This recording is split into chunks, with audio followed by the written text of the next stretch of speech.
YCP మాజీ మంత్రి జోగి రమేష్ కు సిఐడి నోటీసులు ఇచ్చింది. సీఎం చంద్రబాబు ఇంటిపై దాడి కేసులో విచారణకు హాజరు కావాలని పేర్కొంది.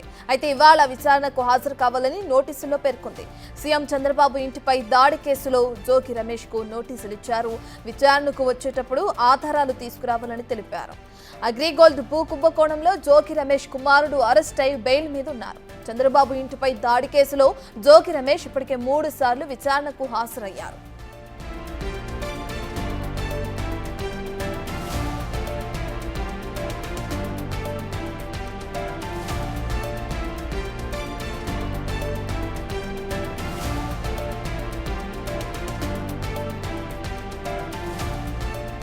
ఇక చంద్రబాబు ఇంటిపై దాడి కేసుకి సంబంధించి జోగి రమేష్ తో పాటు మరికొంతమందికి కూడా నోటీసులు జారీ చేయడం జరిగింది. వాళ్ళందరూ ఈ రోజే విచారణకు వెళ్తున్నారా లేదా, అసలు ఆ నోటీసులో ఏం పేర్కొన్నారు అనే డీటెయిల్స్ అందించడానికి మా ప్రతినిధి శివ అందుబాటులో ఉన్నారు. రైట్ శివ.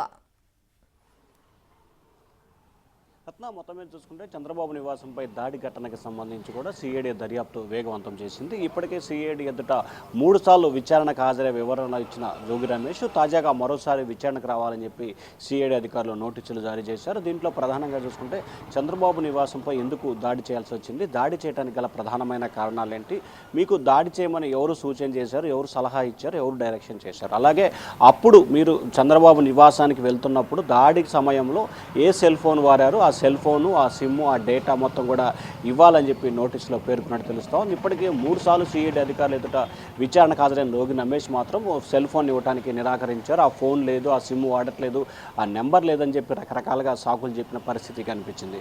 మరొకవైపు జోగి రమేష్తో పాటు మొత్తం 11 మందికి సిఐడి అధికారులు విచారణకు హాజరు కావాలని చెప్పి నోటీసులు జారీ చేశారు. ఈరోజు జోగి రమేష్తో పాటు మరొక 5గురు విచారణకు హాజరు కాబోతున్నారు. మిగిలిన 5గురిని 15వ తేదీ విచారణకు రమ్మని చెప్పి కూడా సిఐడి అధికారులు ఆదేశాలు జారీ చేశారు. మరికొద్ది సేపట్లోనే జోగి రమేష్ తాడిగడపలోని సిఐడి రీజనల్ కార్యాలయానికి విచారణకు హాజరు కాబోతున్నట్లు కూడా తెలుస్తోంది. ఇప్పటికే సిఐడి అధికారులకి సమాచారం కూడా ఇచ్చినట్టు తెలుస్తోంది. ఈరోజు జోగి రమేష్ను కూడా మరొకసారి అంటే 4వసారి సిఐడి అధికారులు ప్రశ్నించబోతున్నారు. గతంలో మంగళగిరి రూరల్ పోలీసులు జోగి రమేష్ను 2-3 సార్లు పిలిచి విచారణ చేశారు. ఆ తర్వాత ప్రభుత్వం కేసుని సిఐడికి బదలాయించడంతో సిఐడి కూడా 3 సార్లు విచారించింది. ఫైనల్గా ఈరోజు విచారించి దీనికి సంబంధించిన సాక్ష్యాధారాలు సేకరించి ఈ 11 మందిని కలిపి జోగి రమేష్తో పాటు కలిపి అందరినీ కలిపి మరొకసారి విచారణ చేసే అవకాశాలు కూడా కనిపిస్తుంది. అది రానున్న వారం 10 రోజుల్లోనే ఈ విచారణ కొనసాగుతుంది. ఆ తర్వాత జోగి రమేష్కి సంబంధించి అతని పాత్ర ఉంటే కనుక అరెస్ట్ చేసే అవకాశాలు కనిపిస్తూ ఉన్నాయి. ఆ తర్వాత కోర్టుకి ఛార్జ్షీట్ దాఖలు చేసే అవకాశాలు కనిపిస్తూ ఉన్నాయి. రత్న శివ, ఇప్పటికే చూస్తే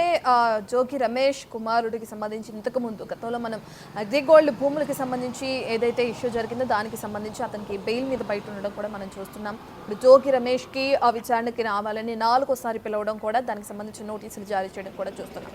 ఒకవేళ ఈ విచారణ జరిగిన తర్వాత నిజాలు తేలితే కనుక అరెస్ట్ చేసే అవకాశం ఉందని కూడా మీరు చెప్తున్నారు. ఇక దీని ప్రకారం చూసుకుంటే అసలు జోగి రమేష్ ఫ్యామిలీలో ఏం జరుగుతుందనే క్వశ్చన్ మార్క్ ఒకటి తెరపైకి వస్తుంది. దాన్ని ఎలా చూడొచ్చు అంటారు? అంటే ప్రధానంగా చూసుకుంటే ఇప్పటికే గతంలో జోగి రమేష్ అగ్రిగోల్డ్కి సంబంధించి బలవంతంగా భూములని అగ్రిగోల్డ్కి సంబంధించిన ల్యాండ్ని కబ్జా చేసి నకిలీ రిజిస్ట్రేషన్ చేయించుకున్నారు. ఒక సర్వే నెంబర్ అయితే మరొక సర్వే నెంబర్తో రిజిస్ట్రేషన్ చేయించుకున్నారని చెప్పి జోగి రమేష్ కుమారుడు రాజీవ్ని గతంలో సిఐడి పోలీసులు అరెస్ట్ చేసి రిమాండ్కి పంపించారు. ఆ తర్వాత 4-5 రోజుల తర్వాత ఆయన బెయిల్పై విడుదలయ్యారు. ప్రస్తుతం ఆయన సంబంధించి కూడా కోర్టులో విచారణ కొనసాగుతోంది. ఇక మరొకవైపు జోగి రమేష్ వ్యవహారానికి సంబంధించి చంద్రబాబు నివాసంలో దాడి ఘటన, అగ్రిగోల్డ్ కుంభకోణం, అలాగే మైలవరం, పెడన నియోజకవర్గాలకు సంబంధించి భూదందాలు, మైనింగ్ మాఫియా, అక్రమ మట్టి తవ్వకాలు, వీటికి సంబంధించి కూడా చాలా ఫిర్యాదులు వచ్చిన పరిస్థితి కనిపించింది. ప్రస్తుతానికైతే చంద్రబాబు నివాసం జరిగిన దాడికి సంబంధించి విచారణ కొనసాగుతోంది. విచారణ జరిగిన తర్వాత పోలీసులకు వచ్చిన ఆధారాలను బేస్ చేసుకొని ముందుకు విచారణ వెళ్తారు. ఒకవేళ పోలీసులు దీంట్లో జోగి పాత్ర ఉందని తెలిస్తే కనుక ఖచ్చితంగా ఆయనకు సంబంధించి కస్టడీకి తీసుకొని విచారించే అవకాశాలు కనిపిస్తున్నాయి. ఎందుకంటే ప్రస్తుతం జోగి రమేష్ కూడా ముందస్తు బెయిల్ పొందిన పరిస్థితి కనిపిస్తోంది. కాబట్టి సో అవసరమైతే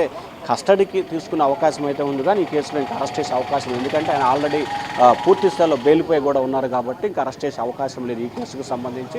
అలాగే కోర్టులో మెమో దాఖలు చేసి ఆయన 2-3 రోజుల పాటు అవసరమైతే కస్టడీకి తీసుకొని విచారించే అవకాశం కనిపిస్తూ ఉంది. ఆ తర్వాత మిగిలిన సాక్షుల్ని వీరందరినీ కలిపి విచారిస్తే అప్పుడు కూడా ఆయన పాత్ర ఏ రకంగా ఉంది ఏమిటి అనేదాన్ని బేస్ చేసుకొని అవసరమైతే జోగి రమేష్ పాత్ర చాలా ఎక్కువగా ఉంది, దీంట్లో తాము లోతుగా దర్యాప్తు చేయాలంటే ఖచ్చితంగా జోగి రమేష్ పోలీసు అదుపులో ఉండాలి కాబట్టి బెయిల్ని డిస్మిస్ చేయండి అని చెప్పి హైకోర్టులో పిటిషన్ దాఖలు చేసే అవకాశాలు ఉన్నాయి.